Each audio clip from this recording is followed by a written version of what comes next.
Hello and welcome guys. तो आज की वीडियो में हम देखेंगे कि हमारे पास जो है ना मोस्ट 11 11 जो है ना 11 आपकी नोड्स ऐसी हैं जो कि एज ए बिगिनर आपको पता होना चाहिए एनाटन में। ठीक है कि ये नोड क्या है और क्या करती हैं, मतलब कि वर्कफ्लोज में हम इनको किस तरह इस्तेमाल करते हैं। ठीक है, तो फर्स्ट ऑफ ऑल हमारे पास जो ऑन द टॉप नोड आती है ये एक ट्रिगर भी है, वेबहुक है। ठीक है, ये आप कह लो कि हमारे पास ना एक यूनिवर्सल ट्रिगर है, और या इसको आप कह लो कि ये ना एक एंड पॉइंट है आपकी वर्कफ्लोज का।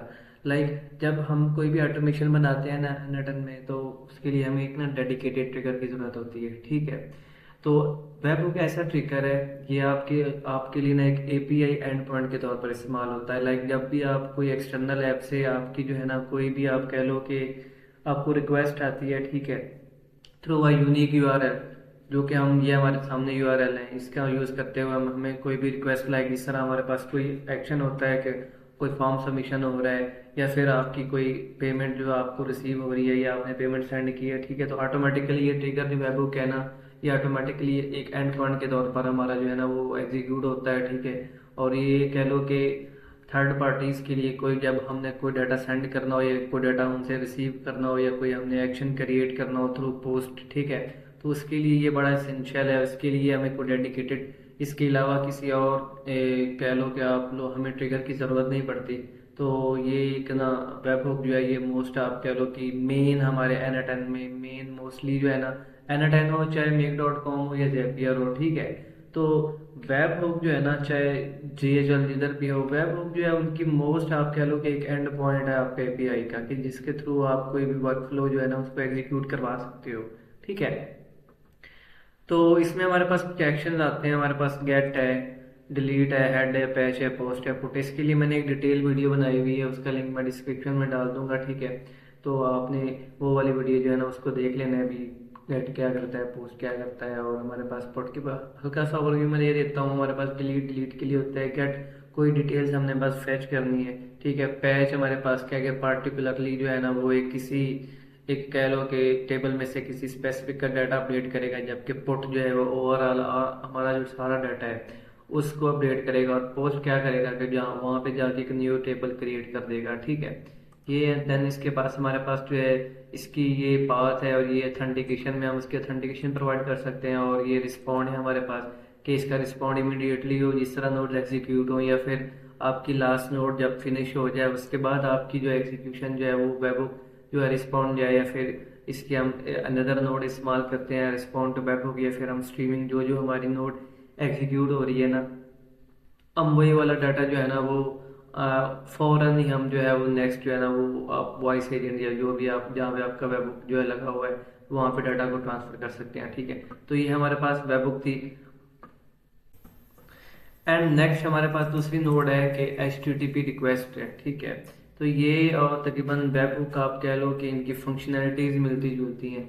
ठीक है, इसमें हमारे पास कुछ मेथड्स हैं। H T T P stand for क्या होता है, हाइपर टेक्स्ट ट्रांसफर प्रोटोकॉल। ठीक है, तो इसके कुछ मेथड्स हैं, जिस तरह वेबहुक में हमने देखा है कि delete, get, options, patch, post और पुट है। सेम एज इट इज हमारे पास जो एच टी टी पी में ये जो है ना कोई एक्सटर्नल एपीआई जैसी कुछ होती हैं जिनका एनाटन के साथ बजाय लिंक नहीं होता है। ठीक है, तो उसके लिए आप कह लो कि हमें पार्टनरशिप टाइप नहीं होती, तो हमें उनके लिए जो है ना आप कस्टम एपीआईज कह सकते हो, और या फिर प्राइवेट एपीआईज, उनको हमें यूज़ करने के लिए जो है ना ये ऑप्शंस का इस्तेमाल करना पड़ता है किसी भी वेबसाइट को यूज़ करने के लिए। ठीक है, यहाँ पे हमारा उस वेबसाइट्स का आप कह लो कि डेडिकेटेड यूआरएल आता है, जिस यूआरएल के साथ हमने जो है ना वो एपीआई जो है ना वो कनेक्ट करनी है, उस एप्लीकेशंस का यूआरएल हम देंगे। ठीक है, उसके बाद हमारे पास अथेंटिकेशन है। अभी अथेंटिकेशन क्या होगी, अभी अथेंटिकेशन में दो टाइप्स आती हैं इसकी, एक प्रीडिफाइंड है और एक जेनेरिक है। ठीक है, तो प्रीडिफाइंड क्या है कि हमने उसके लिए जो है ना इम्प्लीमेंट की होती है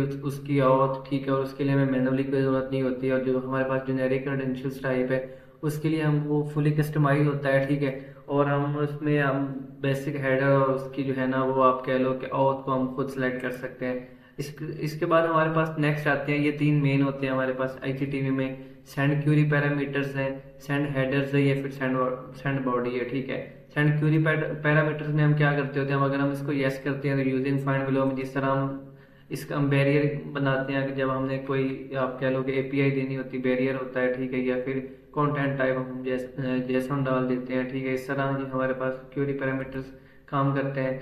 देन नेक्स्ट हमारे पास हेडर्स हैं, हमने हेडर्स में क्या सेंड करना है, जो हमारे पास जो वैल्यूज होनी है वो वाली, ठीक है। एंड उसके बाद हमारे पास जो है ना नेक्स्ट है कि हमारे पास सेंड बॉडी है। सेंड बॉडी में हम क्या भेजते होते हैं, मोस्टली हम सेंड बॉडी में भेजते होते हैं कि हमारा जो जेसन होता है ना, वो वाली हम फाइल जेसन जो है वो इसको यूज़ करते हैं, जेसन है, ठीक है। यूजिंग फील्ड्स बिलो हम कर सकते हैं या फिर यूजिंग जेसन कर सकते हैं, ठीक है।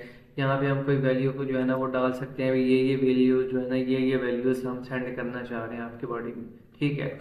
ये हमारे पास दूसरी नोड थी जिसको हम कहते हैं HTTP यानी टेक्स्ट ट्रांसफर प्रोटोकॉल। और ये और वेबहुक इनका काम मोस्टली मिलता जुलता होता है। वेबहुक के लिए क्या होता है कि ये पर्टिकुलरली आप कह लो कि डाटा वहां से लेती है या डाटा किसी साइट में सेंड करती होती है, ठीक है। और HTTP जो हमारे पास है, ये बस आप कह लो कि APIs के थ्रू हम रिक्वेस्ट करते होते हैं डाटा को एक्सेस वगैरह करने के लिए, हमने कोई बनाना होता है लाइक ये हमारे पास ट्रिगर है वेबहुक। और HTTP जो है हमारे पास एक नोड है जो कि हम इसमें यूज कर सकते हैं जब हमने पर्टिकुलरली किसी कस्टम API का यूज करना होता है। ओके, नेक्स्ट नोड हमारे पास है एजेंट नोड, ठीक है।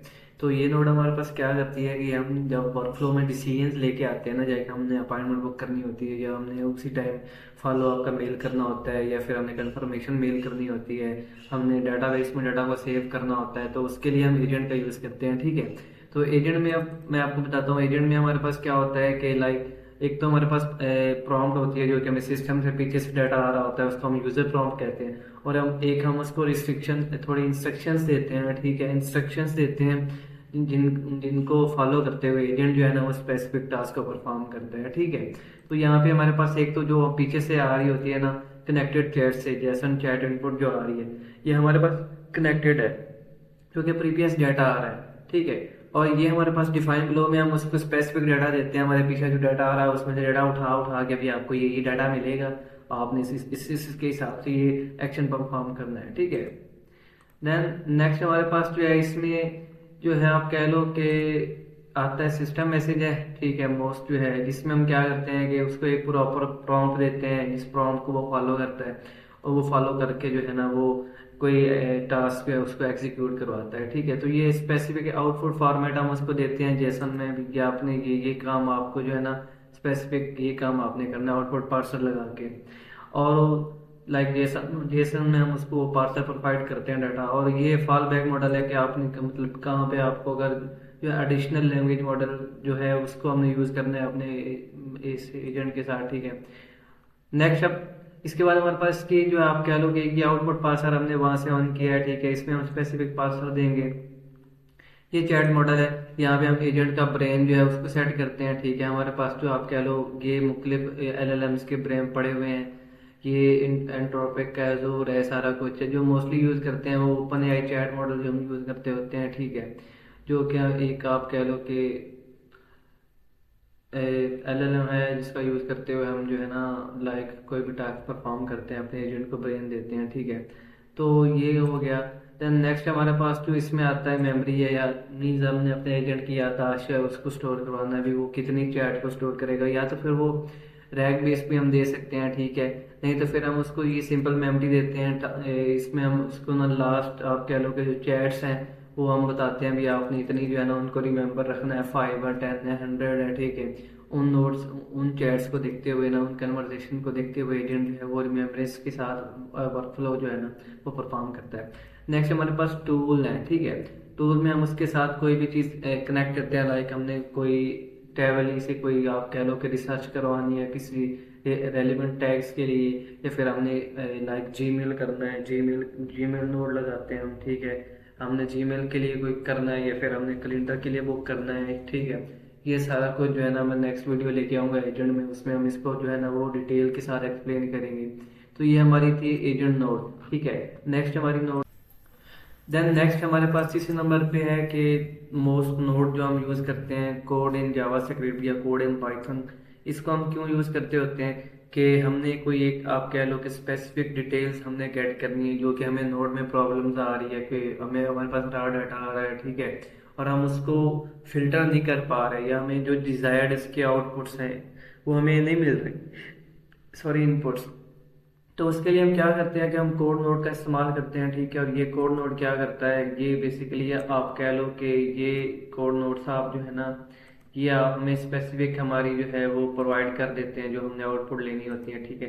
तो ये मैं ट्रिगर मैनुअली लगा के जो है ना आपको दिखा देता हूँ, ये एग्जीक्यूट हो जाएगा, ठीक है।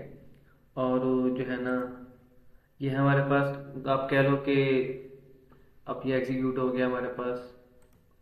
हमने कोई भी डेडिकेटेड इनपुट्स लेनी है ना अपने डाटा में से, जो मेन हमें वो गैच फैच करना है कि हमारे पास जो डाटा आ रहा है, ठीक है। तो उसके लिए अब आप देख लो कि इसमें हमारे पास वो कहता है कि कांस्टेंट आइटम ऑफ इनपुट आल है, ठीक है। और उसने न्यू फील्ड का नाम दिया हुआ है, और वही न्यू फील्ड उसने उठा के हमें जो है ना वो दे रही है। इस तरह हम चैट जीपीटी से या किसी भी एजेंट से जो है ना एलएलएम से एक स्पेसिफिक कोड लिखवाते हैं अपनी रिक्वायरमेंट के हिसाब से, कि उसे हम इनपुट बताते हैं कि ये हमें इनपुट आ रही है, ठीक है, वेब बुक से आ रही है या कहीं से आ रही है। तो हमें उसमें से डिजायर्ड डाटा चाहिए, क्योंकि डाटा काफ़ी आ रहा होता है, तो वो हमें जो है ना आप कह लो कि एक तरह का थोड़ा सा इरिटेशन क्रिएट होती है। तो उसके लिए हम क्या करते हैं कि हमें स्पेसिफिक फील्ड चाहिए होता है, तो उसके लिए हम फिर कोड नोड को इस्तेमाल करके जो है ना वो डिजायर्ड इनपुट हम जो है ना वो हासिल कर लेते हैं, ठीक है। नेक्स्ट नोड हमारे पास जो है ना वो दो नोड्स को मैं एक साथ डिस्क्राइब करता हूँ, कि हमारे पास एक मर्ज नोड है और एक एग्रीगेट नोड है। जब हमारे पास बहुत से इनपुट्स आ रही हैं, हम एजेंट से जो है ना उनको क्लासिफाई करवा के जो है ना वो वैल्यूज नेक्स्ट लेके आ रहे हैं, तो देन हम उसको एक सिंगल वैल्यू बनाना चाहते हैं। पाइपलाइन में हम सिंगल एक पाइपलाइन में वो डाटा सारा एडजस्ट करना चाहते हैं, जो हमें पीछे से डाटा आ रहा है। तो उसके लिए हम एग्रीगेट यूज करते हैं, ठीक है। पीछे से आपकी 10 आ रही है, 10 वैल्यूज आ रही हैं लेदर लेदर से। तो 10 वैल्यूज को वो एक एक कम्बिनेशन बना के एक वैल्यू सबकी जो है ना वो एक आप कह लो एक फोल्डर के हिसाब से एडजस्ट कर देगा सबको, एक एक मतलब एक ही उनका पार बना देगा। और जो हमारे पास मर्ज नोड है उसमें क्या होता है कि ये अपेंड है ना, ये भी सेम एज इट इज हमारे पास एग्रीगेट की तरह काम करता है। हम इसकी यहाँ से नोड सेट करते हैं, जितना हमारा डाटा चाहे 10 आ रहा है, ठीक है। तो आप देखोगे कि हमारा जो मर्ज है वो 10 नोड तक फैल गया, 10 के बाद वो उसको अपेंड करेगा, ठीक है। अगर ऐसे मीन्स हम चाहते हैं कि कंबाइन करें, तो नेक्स्ट कंबाइन में हम क्या करते हैं कि हम उसकी ना फील्ड्स के हिसाब से उसको कंबाइन करते हैं, जो जो मीन्स हमने सेट करना होता है। भी फलां में फलां की मेल आ रही है तो मेल वाला सेक्शन हो जाए, फलां का डाटाबेस आ रही है तो डाटाबेस में से फलां वाला टेबल जो है ना वो हम उसको मैचिंग करेंगे, उन हिसाब से मैच करते हैं कंबाइन में, ठीक है। एसक्यूएल क्यूरी है कि एसक्यूएल क्यूरी क्या होती है, स्ट्रक्चर क्यूरी लैंग्वेज है। हम इसमें स्ट्रक्चर देते हैं, अभी पीछे से जो आ रहा है उसमें से फलां डाटा मतलब select static from input one या select static from table one, left join जो है वो आपने ये वाला टेबल करना है और ये वैल्यू इसको इसके इक्वल करके आपने ना उसको मर्ज करना है, ठीक है। ये हो गया। उसके बाद हमारे पास ब्रांच है, हम कोई ब्रांच को भी चूज करते हैं कि जो हमारे पास ब्रांच आ रही होती है, इस ब्रांच में से आपने जो है ना कौन कौन सा डेडिकेशन डाटा जो है उसको गेट करना है, ठीक है। ये हमारे पास नोड थी मर्ज नोड। और एग्रीगेट नोड है सेम एज इट इज, मैंने आपको बताया अपेंड और जो है एग्रीगेट नोड ये मोस्टली एक जैसा काम ही करती हैं कि आपकी वैल्यूज जो आ रही होती है ना, आपने उनको एक नाम देना होता है, और नाम देने के बाद जो है ना आपने उन वैल्यूज पे जो है वो आप कह लो कि एक पाइपलाइन बना लेनी है, कि वही डाटा जो है वो एक नाम से सारा डाटा एक नाम के साथ मतलब नेक्स्ट पाइपलाइन में ना शिफ्ट हो जाएगा, ठीक है। तो अब इसमें हमारे पास नेक्स्ट जो है अब ये पाइपलाइंस क्रिएशन है, और ये हमारे पास ऑप्शंस है। मतलब आपने फील्ड करने हैं कि आपने नोटेशन मर्ज लिस्ट है, या आपने जो भी फील्ड सेट करनी है वो आप इस फील्ड में सेट कर सकते हैं, ठीक है। ओके, नेक्स्ट हमारे पास जो नोड्स हैं वो वेट है और लूप ओवर द आइटम्स है, ठीक है। वेट जब हम एपीआई को कॉल कर रहे होते हैं, ठीक है, तो उनका एग्जीक्यूशन टाइम होता है, उस टाइम को अगर हम जो है ना वो अगर प्रॉपर टाइम के साथ हम ना करें तो क्या होता है कि हमारी एक्सेस को वो ब्लॉक कर देती है एप्लीकेशन, जहाँ से हम HTTP को गेट कर रहे होते हैं, ठीक है, मतलब गेट पोस्ट या जो भी हम कर रहे होते हैं। तो उसके लिए हम क्या करते हैं कि हम वेट नोड का इस्तेमाल करते हैं। यहाँ पे हम उसको वेट अमाउंट देते हैं, भी हमारी टाइम की इतनी जो है ना वो वेट होनी चाहिए, ठीक है। स्पेसिफिक टाइम है, वेब बुक कॉल है या फॉर्म सबमिटेड है, उसके लिए जो है ना वो हम वेट उसको सेट करते हैं। ये इंटरवल के लिए भी इतने सेकंड्स का हो, इतने मिनट का हो, इतने डेज का, इतने आवर्स का हम टाइम सेट करते हैं कि हमारे वर्कफ्लो में इतना टाइम जो है ना वो डाटा जो आप कह लो कि हमारा एग्जीक्यूट होने से मतलब जो आप एपीआई कॉल है ना उसके लिए इतना भी टाइम वेट हो वो नेक्स्ट हमारे पास स्पेसिफिक टाइम है कि हम उसको एक टाइम प्रोवाइड करते हैं कि हमारा कितना टाइम होगा, मतलब डेट हम प्रोवाइड कर डेट के हिसाब से टाइम देते हैं, लाइक ये 20 है, ठीक है, हम 9 करते हैं तो ये 9 का टाइम जो है वो स्पेसिफिक हो जाएगा उसके लिए। देन नेक्स्ट हमारे पास वेबहुक कॉल है कि जब हम वेबहुक कॉल करते हैं तो उसके हिसाब से हम कितना रिस्पॉन्ड, मतलब उस रिस्पॉन्ड क्या होगा हमारे पास, ये वो रिस्पॉन्ड है, ठीक है। एंड देन हमारे पास उसके बाद लास्ट पे फॉर्म सबमिशन है, ठीक है। और फॉर्म सबमिशन में हमारे पास क्या होता है कि कॉन्टेक्स्ट जो भी वैल्यूज आ रही है उसके हिसाब से हम उसको वेट लिमिट लगा देते हैं, भाई इतनी लिमिट के हिसाब से जो है ना वो हमारा वेट जो है वो चले, ठीक है। उसके बाद हमारे पास लूप ओवर द आइटम्स है। लूप ओवर द आइटम्स क्या होता है कि आपकी जो वैल्यूज पीछे से आ रही है ना, हम चाहते हैं कि एक ही वैल्यू जो है वो एक टाइम पे चले, या फिर हम चाहते हैं कि 100 वैल्यू एक ही टाइम पे चले, ठीक है। तो उसके लिए हम क्या करते हैं कि हम यहाँ पे लूप बैच साइज इसका सेट कर देते हैं, इतना बैच साइज इतनी वैल्यू, जब हम यहाँ पे 100 करेंगे तो ये लूप 100 बार चलेगी, ठीक है। लूप क्या होती है, सर्कुलेट करती है, ठीक है, प्रीडिफाइंड वैल्यूज पे। तो हम इसको बैच साइज देंगे, बैच साइज पे क्या करेगा कि ये उतने बैच साइज पे ये एग्जीक्यूट होगी लूप, ठीक है, और फिर स्टॉप हो जाएगी। मीन्स हम 100 भी कर दें तो ये 100 बार हमारा लूप चलेगा, ठीक है। 100 बार हमारी वैल्यूज जाएंगी, सेव होंगी। नेक्स्ट जो हमारी प्रीवियस 100 वैल्यूज होंगी वो दोबारा से एक न्यू वैल्यू को फेच करेगा, उसको एग्जीक्यूट करवाएगा, डेटाबेस में सेव करवाएगा, या जो भी नेक्स्ट आप वर्कफ्लो में काम करवा रहे हो, ठीक है। तो ये हमारा काम जो है ये लूप ओवर द आइटम्स में होता है, ठीक है। नेक्स्ट हमारे पास वो स्प्लिट आउट है, बिल्कुल ऑपोजिट है हमारे पास एग्रीगेट का। एग्रीगेट में हम क्या कर रहे होते हैं कि एक वैल्यू को, मतलब मल्टीपल वैल्यूज की एक वैल्यू बना रहे होते हैं, और स्प्लिट आउट में क्या करते हैं कि एक वैल्यूज की हम मल्टीपल वैल्यूज जो है ना उसको डिवाइड, उसको उसकी डिवीजन कर रहे होते हैं कि वैल्यूज को हमने किस हिसाब से जो है ना वो डिवीजन करना है। यहाँ पे हम उसकी वैल्यूज देते हैं, भी इन वैल्यूज को डिवाइड करना है, ठीक है। और हम उसको बताते हैं कि ऑल अदर फील्ड है, ये selected other field agent field का इस्तेमाल करते हुए आपने ना ये आप कह लो कि सेपरेट आउट इन वैल्यूज को करना है, ठीक है। उसके बाद हमारे पास जो ये लास्ट नोड आती है ये हमारे पास इफ और स्विच है। इफ और स्विच में क्या डिफरेंस है कि इफ में हमारे पास जो है ना दो कंडीशंस हो सकती हैं, ट्रू या फॉल्स, और स्विच में हम मल्टीपल कंडीशंस का यूज कर सकते हैं, ठीक है। तो हम देखते हैं सबसे पहले जो हमारे पास स्विच है, रूल्स में क्या आ रहा है कि एक वैल्यू मीन्स ये इसकी इक्वल है, ठीक है। नेक्स्ट हम फिर इसमें इसका जो है ना राउटिंग रूल लगा देंगे, मतलब अगर ये वैल्यू नहीं हो रही तो ये हो जाए, अगर ये वैल्यू नहीं हो रही तो ये हो जाए। लेकिन हम इफ में क्या करते हैं कि इफ में हमारे पास जो वैल्यूज होती हैं, लाइक हमने ट्रू फॉल्स पे करना होता है, क्या तो हमारी वैल्यूज ट्रू है देन ये वर्कफ्लो एग्जीक्यूट हो जाए। अगर ये हमारे पास वैल्यूज जो है ना वो ट्रू नहीं है तो ये एग्जीक्यूट फॉल्स में चला जाए। या फिर हम एंड और का इस्तेमाल करते हैं, लॉजिक गेट्स में यूज करते होते हैं। एंड में क्या होता है कि हमारी ऑल कंडीशंस जो है ना वो इंक्लूड होनी चाहिए, लाइक बहुत बहुत रिक्वायर्ड होनी चाहिए जो भी कंडीशन है। और आर में उनमें से कोई वैल्यू भी जो है ना, कोई भी कंडीशन जो है वो अगर इंक्लूड हो तो देन हम क्या करते हैं कि हमारा जो है वो वर्कफ्लो जो है एग्जीक्यूट हो जाता है। हमारे पास इस तरह ये वैल्यूज हैं, लाइक यहाँ पे हम कोई वैल्यू को जस्ट नेक्स्ट आने वाले जो है ना वीडियोस में हम ट्यूटोरियल बनाएंगे और उसमें हम डिटेल में देखेंगे कि हमारे पास जो है ना वर्कफ्लोज में, ट्यूटोरियल्स के वर्कफ्लो में भी किस तरह हम इफ और स्विच को जो है ना वो डिफरेंस के साथ जो है हम इसको डिस्क्राइब करेंगे कि किस तरह इफ कहाँ पे अब वैलिड है और जो हमारे पास जो है वो स्विच कहाँ पे वैलिड है, ठीक है।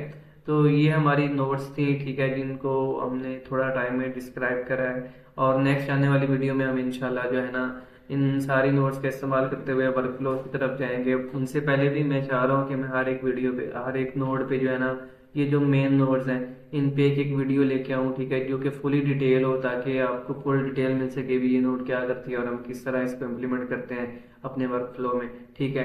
तो अगर आपको मेरी वीडियो अच्छी लगी हो तो काइंडली मेरे जो चैनल को सब्सक्राइब कर दें और मेरी वीडियो को लाइक कर दें और शेयर कर दें, ताकि मुझे थोड़ी सपोर्ट मिले, मैं आप वीडियोज़ रिकॉर्ड करूँ मज़ीद आपके लिए। ओके, टेक केयर, अल्लाह हाफिज़।